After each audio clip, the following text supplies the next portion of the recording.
Hello and welcome to my channel Social Ka Funda. Today we will going to discuss about the first chapter of 10th class history, that is the rise of nationalism in Europe. Okay dear, but before we begin this chapter हमें क्या जरूरत है, हमें क्या चाहिए? हमें चाहिए पहले एक रिकैप किसका?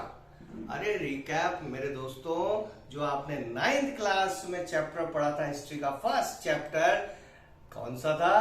Yes, the French revolution. उसके मेजर पॉइंट्स का रिकैप बहुत जरूरी है। रीजन, क्योंकि अगर हम इस चैप्टर को समझना चाहते हैं, उसको अच्छे से अंडरस्टैंड करना चाहते हैं जो आपके 10th में है, तो उसके लिए उसका रिकैप मेजर पॉइंट्स का बहुत जरूरी है। क्योंकि अगर वो फर्स्ट पार्ट है तो 10th का चैप्टर उसी का सेकंड पार्ट है। तो माय डियर स्टूडेंट्स, दोस्तों, इसीलिए एक बार हम फिर से फ्लैशबैक में जाते हैं, 9th क्लास में जाते हैं और हम देखते हैं हमने क्या मेजर पॉइंट सीखे थे फ्रेंच रेवोल्यूशन में। तो सबसे पहले व्हाट वी लर्न, सबसे पहले हमने देखा था कि French revolution took place in 1789 and who was the ruler? Louis 16। Yes, he belong to the Bourbon dynasty. वो बर्बन डायनेस्टी का राजा था और लुई 16 के समय में लोगों का दिमाग घूम गया और उन्होंने उखाड़ फेंका। किसको? लुई 16 को। अरे भाई क्यों? भैया डिस्क्रिमिनेशन था। समाज, सोसाइटी पूरी तरीके से डिस्क्रिमिनेटिव वे में बटी हुई थी। हम ऊंची वर्ग के और ये 2 कौड़ी के निचली जात के, निचले वर्ग के। कहने का मतलब आपको पता है कि समाज कैसा था? समाज बटा हुआ था। जबकि वो अगर देखा जाए तो मानवता के आधार पर, ह्यूमैनिटी के आधार पर, दैट वाज रॉन्ग।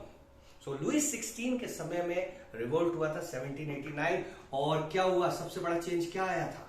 सबसे बड़ा चेंज आया था कि राजा के हाथ से पावर निकलकर, यानी governing power, ruling power, sovereignty निकलकर लोगों के रिप्रेजेंटेटिव्स के हाथ में आ गई और लोगों के रिप्रेजेंटेटिव्स ने नई सरकार बनाई। पीपल्स रिप्रेजेंटेटिव्स ने गवर्नमेंट बनाई और उसका नाम क्या रखा गया था? Yes, national assembly. National assembly रखा गया था। अब नेशनल असेंबली ने क्या करा? बहुत अच्छे काम किए, लोगों के वेलफेयर के अकॉर्डिंग काम किए। यस, उन्होंने राइट्स दिए लोगों को। लेकिन उनके कॉन्स्टिट्यूशन जब बना नेशनल असेंबली का 1791 में, उनसे एक बहुत बड़ी गलती हुई। They did a mistake. और वो मिस्टेक क्या थी? कि उन्होंने भी सोसाइटी को 2 पार्ट में बांट दिया। कौन से? Active citizen and passive citizen. Active कौन? एक्टिव ओनली मेल, यानी एक्टिव में केवल मेल। और वो कौन से मेल? जो कि टैक्स पे कर सकते हैं। और उनको एक्टिव क्यों बोला गया? क्योंकि वही केवल जब भी इलेक्शन होंगे तो वोट डाल सकते हैं। बाकी सारे मेल्स जो टैक्स पे नहीं कर सकते, और सारी फीमेल्स तो सारी की सारी, सबको पैसिव माना गया। Means those who are unable to pay the taxes, they were considered passive citizen, and among males who paid taxes, who can able to pay the taxes, they were considered active citizen. और ये discrimination भारी पड़ा किसको? Obviously national assembly को। क्योंकि इसी गलती की वजह से क्या हुआ था? क्या हुआ था? बहुत सारे जिनको राइट नहीं मिला, political club, all the mails, those who didn't get the voting right, उन्होंने क्या बनाया? Political clubs. ऐसे ही फीमेल्स ने भी पॉलिटिकल क्लब्स बनाए। लेकिन आपकी बुक में पहले मेल्स के लिए दे रखा है कि जो पॉलिटिकल क्लब्स बने बहुत सारे, मगर उसमें सबसे पावरफुल और सबसे फेमस कौन सा हुआ? बताइए। यस, जैकोबिन्स सबसे पावरफुल हुआ। और जैकोबिन्स का लीडर कौन था? Maximilien Robespierre. Correct, Maximilien Robespierre. अब आप देखिए मैक्सिमिलियन रॉब्सफेयर ने क्या करा। मैक्सिमिलियन रॉब्सफेयर ने 1792 में क्या किया था?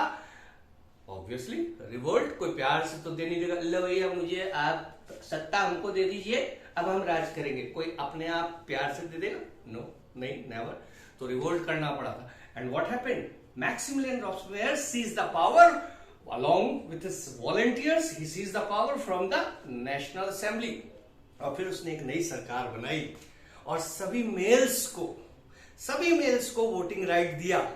ये मैं शॉर्ट में बता रहा हूं, डिटेल में मैं नहीं जा सकता क्योंकि वो हमारा टॉपिक नहीं है। आप इस बात का ध्यान रखें।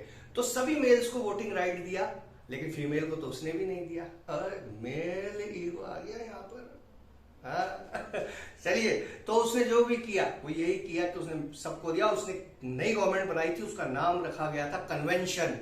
बट कहते हैं ना, पावर दिमाग खराब कर देती है, और मैक्सिमिलियन रॉब्सपियर के साथ यही हुआ। He acted like a dictator. वो एक तानाशाह बन गया। और उसने क्या किया? उसने जितने उसके ऑपोजिशन वाले थे, one by one he started executing them. Guillotine करा दिया, याद होगा आपको ग्लूटाइन, यस। और आपको पता है, इसीलिए in the history of France Maximilien Robespierre का जो टेन्योर रहा है उसको क्या बोलते हैं? The reign of terror, means आतंक का राज, आतंक का राज, यस। और उसने यहां तक कि अपने supporters, those who were against him, जिन्होंने उसकी बातों को मानने से मना किया, दे वर ऑल्सो एग्जीक्यूटेड। और इसलिए उसका क्या हुआ? उसके सपोर्टर्स ने भी उसका साथ आगे चलकर छोड़ दिया। Finally he was arrested and he was tried. And what punishment he received? उसको क्या सजा मिली? सेम जैसा दूसरों के साथ किया। इसलिए कहते हैं ना, जैसी करनी वैसी भरनी। क्या किया? उसे भी ग्लूटाइन कर दिया। 1794। अब एक बार फिर रेवोल्यूशनरीज, रिपब्लिक यानी रेवोल्यूशनरीज जो है लिबरल्स भी कहलाते, पढ़े लिखे लोग, एक बार वापस उनके हाथ में आई कि अब सरकार बनानी है वापस से, क्योंकि मैक्सिमिलियन रॉब्सपियर मारा गया है। अब वापस से जब न्यू गवर्नमेंट बनी, कौन सी बनी? Yes, directory rule. इसके बाद आया था फ्रांस में डायरेक्टरी रूल। डायरेक्टरी रूल क्या था कि भाई क्या होगा? एक्टिव सिटीजन, वापस से एक्टिव सिटीजन यानी only mails, those who paid taxes. उन्होंने लेजिस्लेटिव काउंसिल चुनी। लेजिस्लेटिव काउंसिल मेंबर्स चुने जाएंगे बाय इलेक्शन, और वो अपने में से 5 डायरेक्टर चुनेंगे। कितने? 5 डायरेक्टर। और वो जो डायरेक्टर होंगे वो सारे डिसीजन लेंगे। अरे भैया, सारे डिसीजन लेंगे, बट आपको पता है people are not like minded. सबकी सोच एक सी नहीं होती है। And that become the major problem of this directory. क्या हुआ था? They often clashed with each other on several issues. अरे भैया, पॉलिसी बनानी है, एक कह रहा है कि भाई ऐसा काम करो, तो दूसरा कहता नहीं, हम ऐसा काम नहीं करेंगे, हम तो दूसरे तरीके से करेंगे, दिस इज गुड। दूसरा कह रहा नहीं, ये अच्छा है। अरे भाई, जब ये आपस में ही लड़ेंगे, जो मेन एग्जीक्यूटिव है, जिन्हें सारे डिसीजंस लेने हैं, पॉलिसीज बनानी है, तो भैया देश का क्या होगा? जब तक सरकार ही फैसले नहीं ले पाएगी तो क्या होगा? कुछ नहीं होगा। Yes, this was happened. People were fed up, क्योंकि कोई वेलफेयर के काम नहीं हो रहे, कोई चेंजेस नहीं आ रहे, लोगों की हालत खराब थी। आम जनता, they were leading a miserable life, but directors were incapable to take any decisions. आपस में झगड़ रहे हैं। तो फाइनली क्या हुआ? In 1804, the army general, army head, मान लीजिए कौन? Napoleon Bonaparte. उसने क्या किया? With the support of people, with the support of army, he overthrew the directory rule and crowned himself the emperor of the France. और 1804 में एक बार फिर हम यहां क्या देख रहे हैं कि एक बार फिर मोनार्की आ गई। यानी एक समय में जो रिपब्लिकन गवर्नमेंट, रिपब्लिकन सिस्टम चला था, डेमोक्रेटिक सो कॉल्ड, पूरी तरह से नहीं था क्योंकि सभी को वोटिंग राइट नहीं था, मगर शुरुआत थी। लेकिन उसका भी एंड हुआ 1804 में, और वापस से फ्रांस क्या बन गया? मोनार्कियल स्टेट बन गया। ये रिकैप आपको जानना बहुत जरूरी था, इन मेजर पॉइंट्स को जरूरी था, क्योंकि अब जो हम चैप्टर करने जा रहे हैं, the rise of nationalism in Europe, उसमें फ्रांस का बहुत बड़ा रोल है। क्यों है?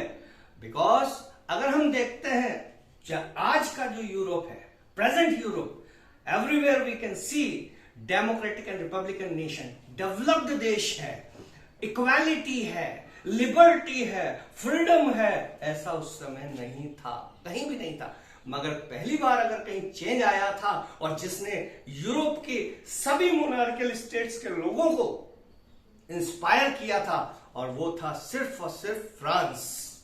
और इसीलिए मैंने कहा, शुरू में ही कहा कि अगर आपको इस चैप्टर को अच्छे से समझना है तो आपको उसका रिकैप फ्रेंच रेवोल्यूशन का लेना बहुत जरूरी है।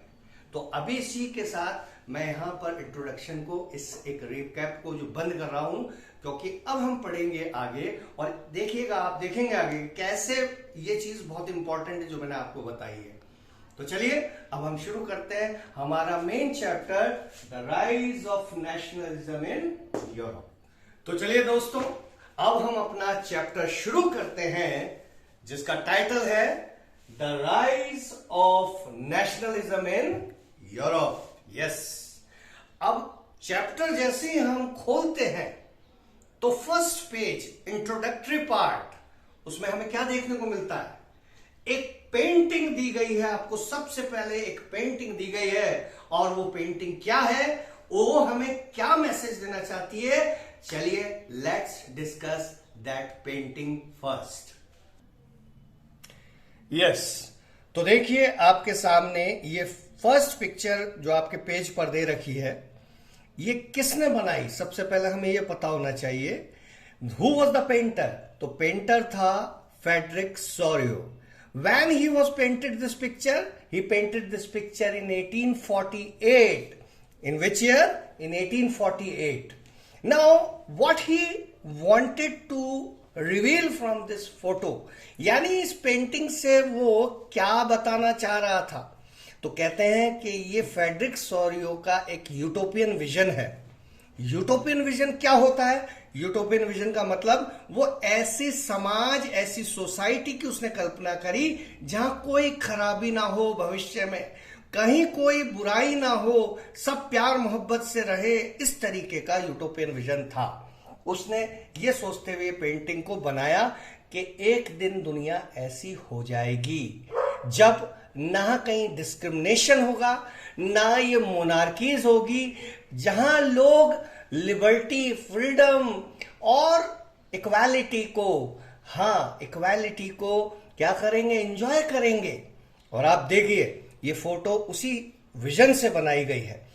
तो चलिए, अभी आपने देखी है वो पेंटिंग जो फ्रेडरिक सोरियो ने बनाई थी 1848 में। तो उसके अब मेजर जो उसकी बात है उसको हम बोर्ड से समझने की कोशिश करते हैं। तो देखिए यहां क्या लिखा है? Painter, French artist Frederic Sorio. When he was painted this painting in 1848, and he painted series of painting, यानी उसने एक फोटो नहीं बनाई थी, एक पिक्चर पेंट नहीं करी थी, उसने 4 पिक्चर्स को पेंट किया था। उसमें से ये जो आपकी किताब में दे रखी है वो फर्स्ट प्रिंट है, उस पेंटिंग का फर्स्ट यानी पहली पेंटिंग दे रखी है। आप ये देखेंगे कि उसने इसको टाइटल क्या दिया है। देखिए उसके विजन को उसने टाइटल क्या दिया है? उसने टाइटल दिया है democratic and social republics. Democratic and social republic, ये टाइटल दिया है। Now what was his vision, what he tried to say, यानी उसने क्या विजुअलाइज किया था, ये अब हमें समझना बहुत ही जरूरी है। तो देखेंगे हम उसके विजन को। तो हम यहां देखते हैं उसका विजन है जो मैंने 6 पार्ट में बांटा है। आप ये देखिए, people of Europe and America. जैसा आपने पेंटिंग में देखा, लोग लॉन्ग ट्रेन फॉर्म में आ रहे हैं, यानी वो आगे जा रहे हैं, कहीं जा रहे हैं। तो लेकिन वो लोग कहां के हैं? वो यूरोप और अमेरिका की कंट्रीज के लोग हैं।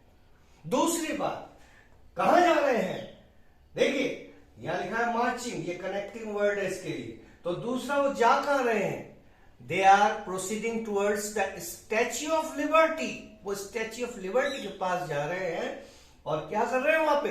दे ऑफरिंग होमेज, यानी रेस्पेक्ट दिखा रहे हैं, उसको पसंद कर रहे हैं स्टैच्यू ऑफ लिबर्टी को।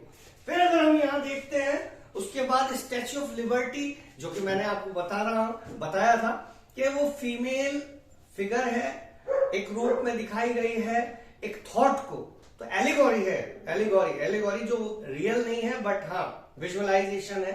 आर्टिस्ट लोग ऐसा करते हैं किसी चीज को अगर वो इंसानी रूप में दिखा रहे हैं, जबकि कोई स्टैच्यू ऑफ लिबर्टी इस तरीके की कोई लेडी नहीं है, बट हाँ वो क्या दे रही है, देखिए वो उसके एक हाथ में है टॉर्च और दूसरे हाथ में उसके क्या है चार्टर ऑफ मैन्स राइट। दो चीजें हैं उसके पास, एक हाथ में टॉर्च और दूसरे हाथ में चार्टर ऑफ मैन्स राइट। यानी वो क्या कर रही है, टॉर्च किस बात को विजुअलाइज कर रहा है, टॉर्च ये बोल रहे हैं जो एनलाइटमेंट को डिस्क्राइब कर रहा है। वहां पे एनलाइटमेंट यानी लोग अवेयर हो चुके हैं, लोग जागरूक हो गए हैं और स्टैच्यू ऑफ लिबर्टी ने उन्हें यानी लिबर्टी ने उन्हें जागरूक किया। दूसरा हम देखते हैं charter of rights of man.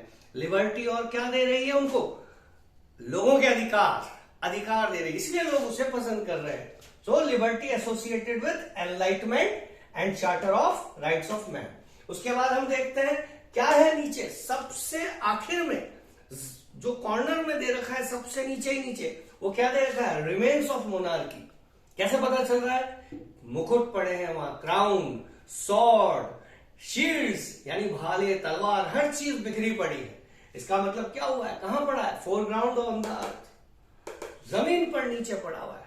इसका मतलब मोनार्कियां खत्म हो चुकी है, लोग आजाद हो गए उस डेस्पोटिज्म से और वो अर्थ ऐसा बन चुका है जहां सोशल एंड डेमोक्रेटिक रिपब्लिक ये सारे देश हैं। आप ये देखिए ऐसा समाज बन गया है। और यहां क्या है, ये क्या शो कर रहा है विजन, वर्ल्ड कैसा हो गया है, world fraternity among the Nations है, यानी अब कोई लड़ाई झगड़े नहीं है।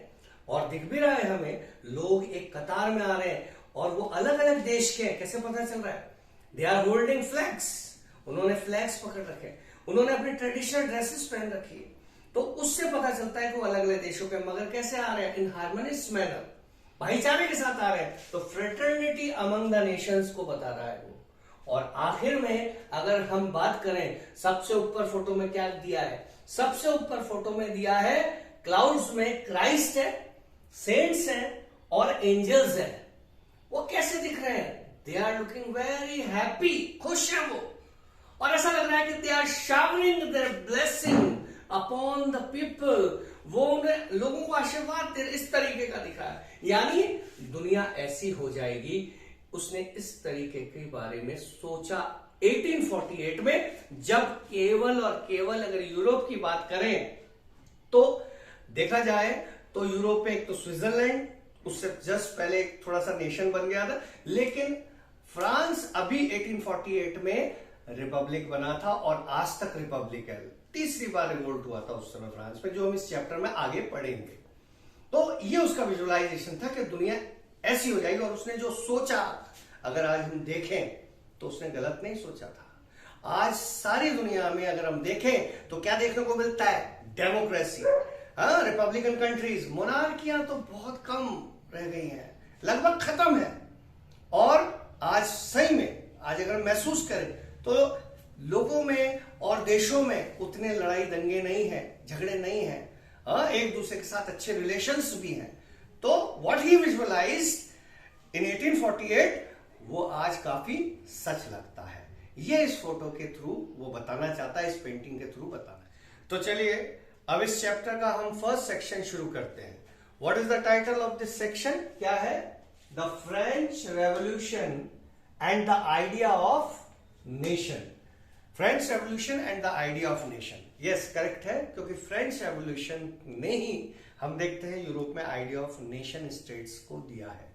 तो देखिए क्या हुआ था, अभी हमने क्या देखा था, 1789 में फ्रेंच रेवोल्यूशन हुआ और उसका सबसे पहला जो चेंज आया था वो क्या था, यानी पावर राजा के हाथ से निकल करके रिप्रेजेंटेटिव्स ऑफ द पीपल के पास चली गई।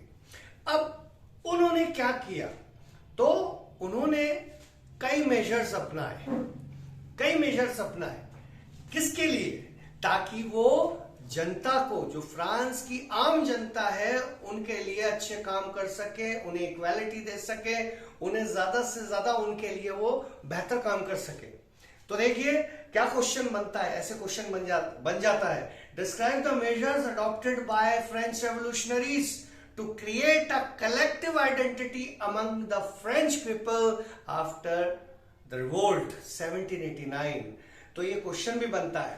तो कलेक्टिव आइडेंटिटी का मतलब और कुछ नहीं है, कलेक्टिव आइडेंटिटी का मतलब नेशनलिज्म, फीलिंग ऑफ नेशनलिज्म ही है। तो देखिए ये फीलिंग मिस कर रही थी लोगों के अंदर, वो जानते थे, पढ़े लिखे लोग थे, रिप्रेजेंटेटिव्स पढ़े लिखे थे, वो जानते थे कि this feeling was missing.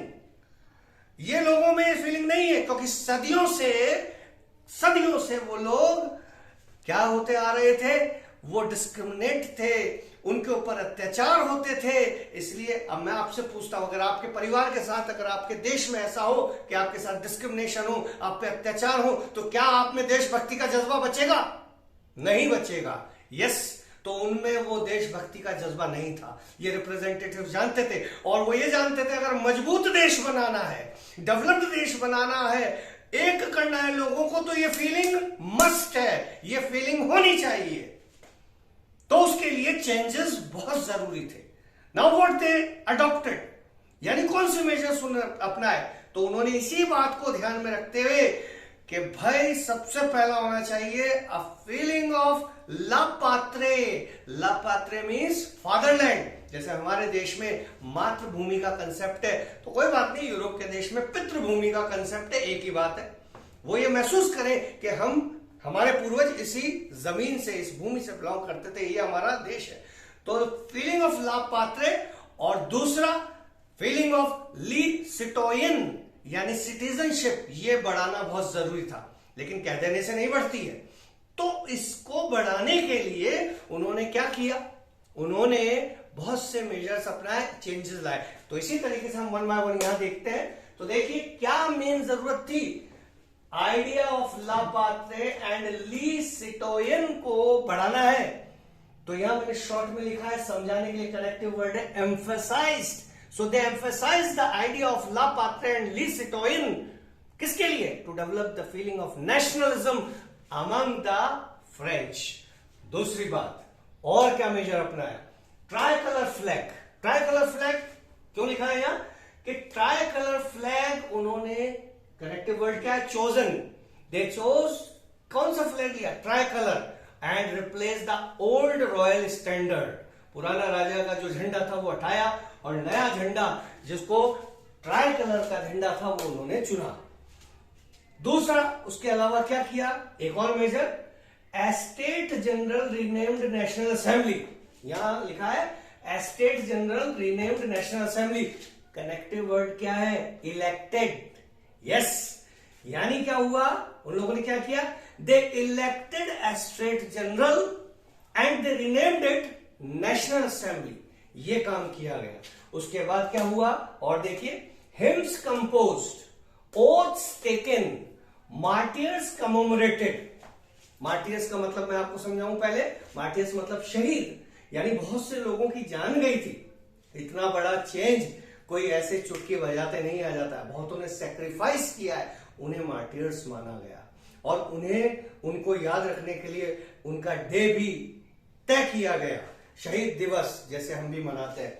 So hymns यानी नेशनल सॉन्ग्स वगैरह, ओथ्स जैसे हम लेते हैं, India is our country, India is my country, all Indians are my brothers, उसी तरीके से ओथ्स वहां भी बनाई गई।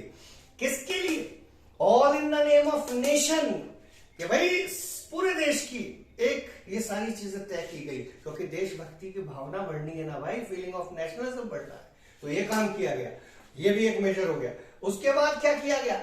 अ सेंट्रलाइज्ड एडमिनिस्ट्रेटिव सिस्टम।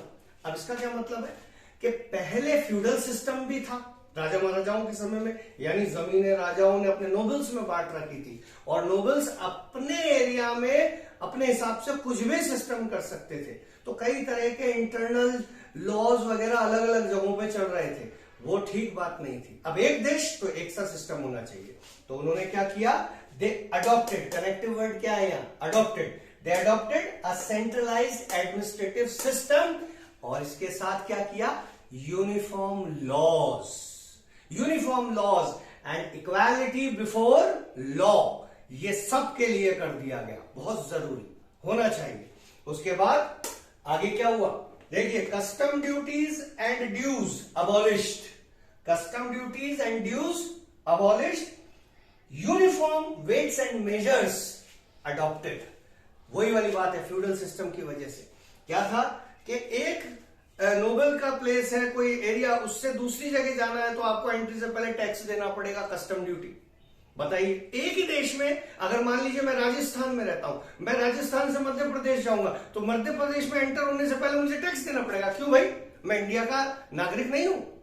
मगर वहां ऐसा था, तो क्या हुआ, ये सब अबॉलिश किया गया। Custom duties, internal custom duties were abolish, dues हटा दिए गए और uniform weights and measures adopted किए गए, क्योंकि वहां पहले वेट्स और मेजर भी अलग अलग हिस्सों में अलग अलग सिस्टम चल रहा था, जो एक देश के लिए ठीक नहीं है।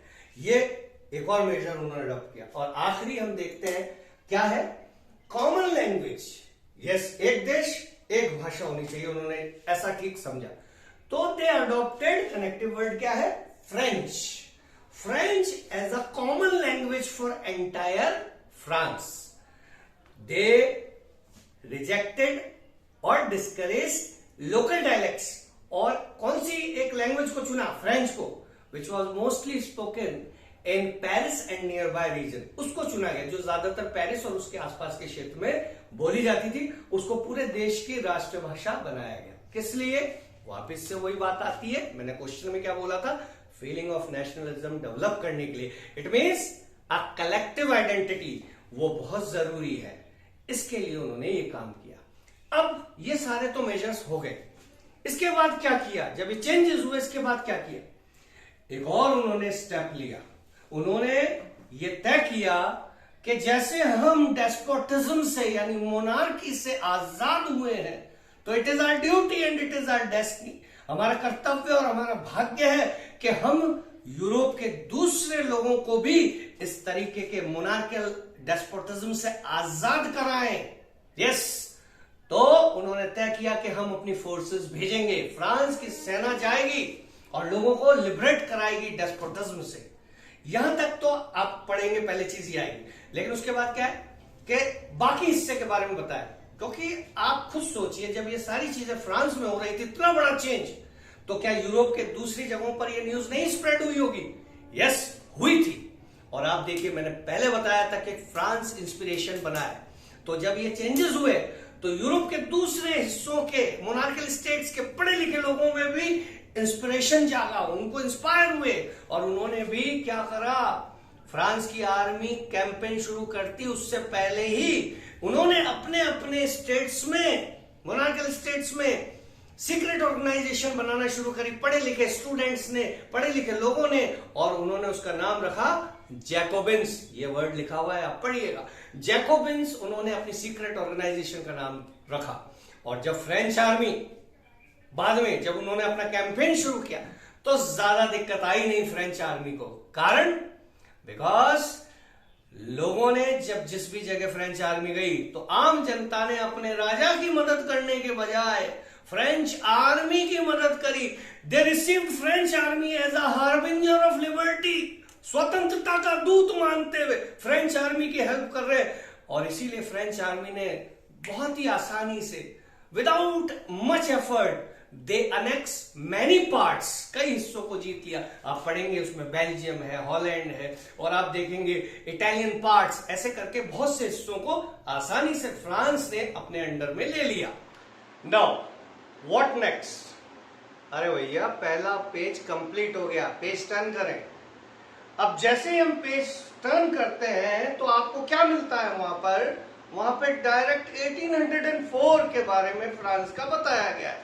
और रिकैप जब हमने किया था, आपको क्या सीखा था हमने कि 1804 नेपोलियन ने क्या किया था, Napoleon overthrow the directory rule and declared himself the ruler of the France, emperor of the France। इसका मतलब वापस से मोनार्की फ्रांस में आ गई।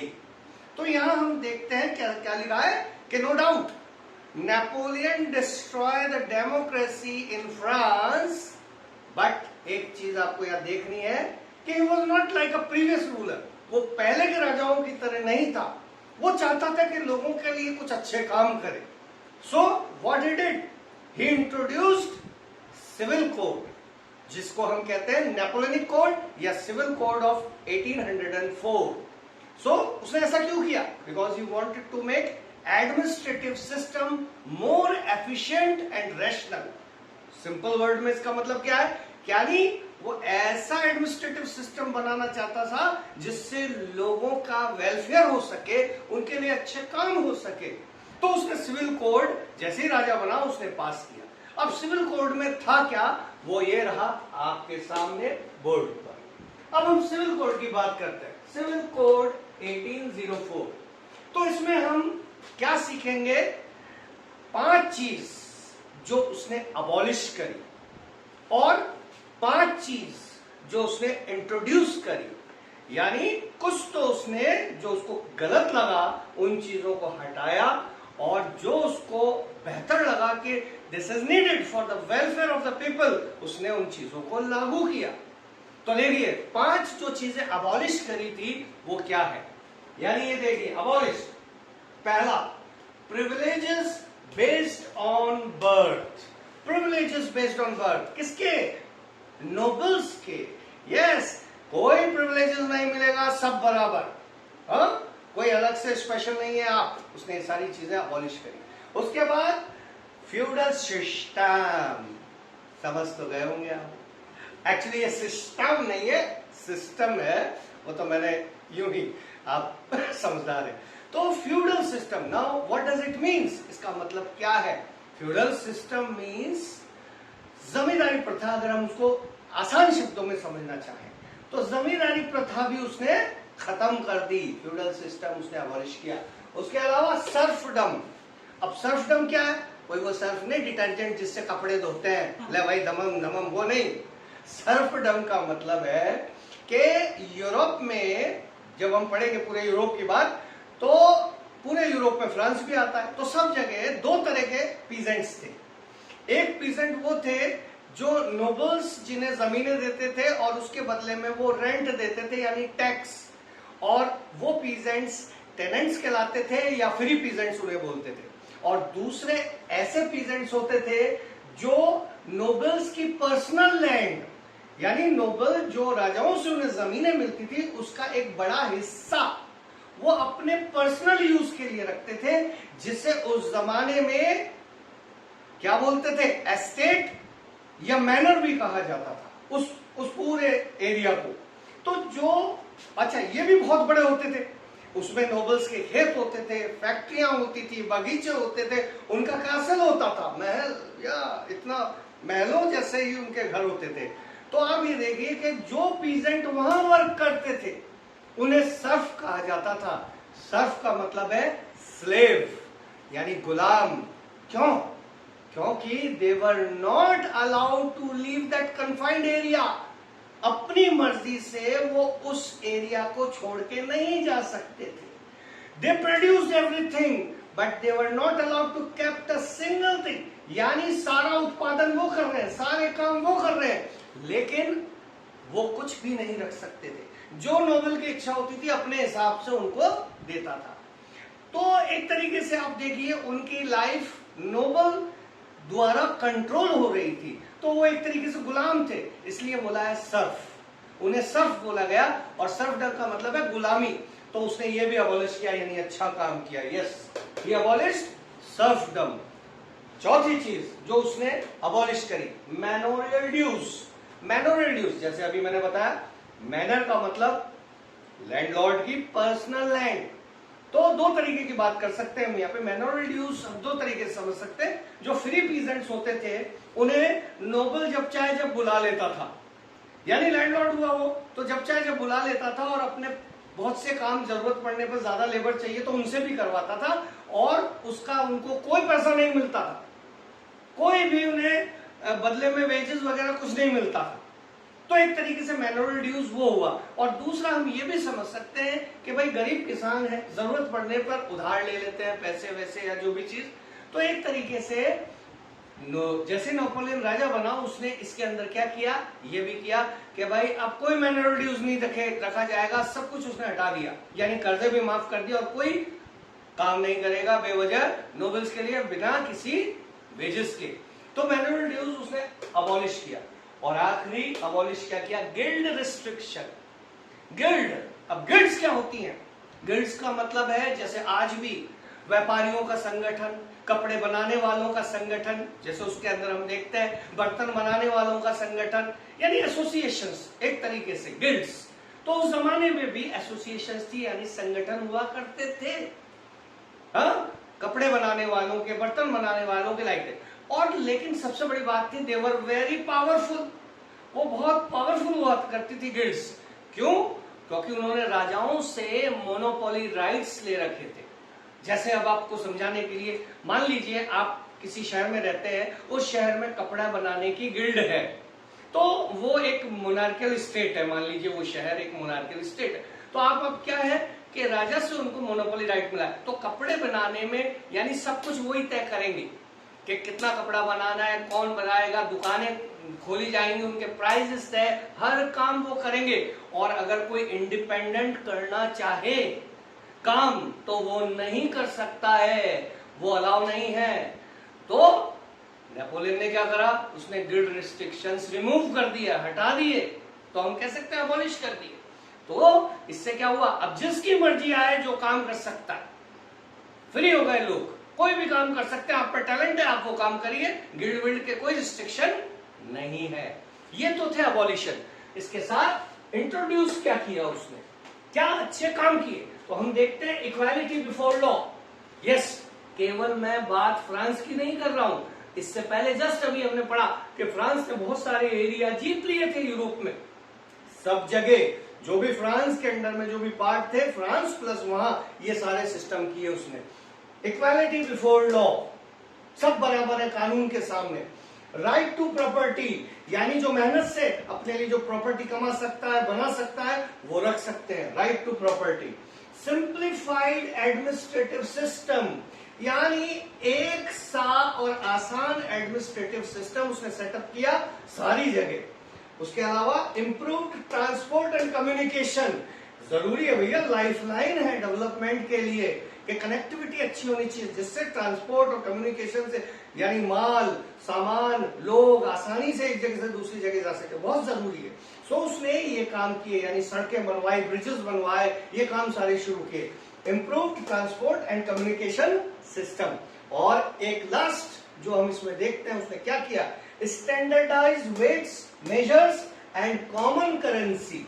क्या मतलब है, वही वाला मतलब है जो इससे पहले हमने भी पढ़ा था एक बार, अभी इसमें फर्स्ट पार्ट में, कि उसने एक से वेट्स, एक सा मेजरमेंट, और सबसे अच्छी बात एक सी करेंसी। जितना भी फ्रांस का एरिया था जो उसने जीते थे, उन सब जगहों पर ये वाला सिस्टम शुरू किया। तो ये था सिविल कोड ऑफ नेपोलियन 1804। और इससे लोग बहुत खुश हुए क्योंकि उसने बहुत अच्छे काम किए ऑब्वियसली।